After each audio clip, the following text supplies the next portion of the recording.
Ajaygarh premier league tournament 2024 अनुष्ठित। गजपति जिला Guma block अंतर्गत अजयगढ़ रे प्रथम थर अजयगढ़ प्रीमियर लीग टूर्नामेंट 2024 अनुष्ठित हो जाइछि। एही टूर्नामेंट रे मुख्य अतिथि भावे स्थानीय अमीन श्री कुमार सोनू लिमा रिबन काटी एहार शुभ उद्घाटन करथिले।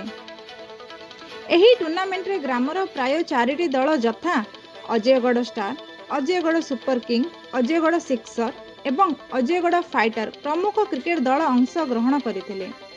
एही टूर्नामेंट मुख्य उद्देश्य स्थानीय खेलाड़ी को खेल प्रति आग्रह आनिबा सह स्वास्थ्य क्षेत्र में जत्नवान हेबा आदि बोली मुख्य अतिथि श्री लिमा कहिथिले। एही अवसर रे जेम्स नांग सह बहु युवक एहार परिचालना करथिले।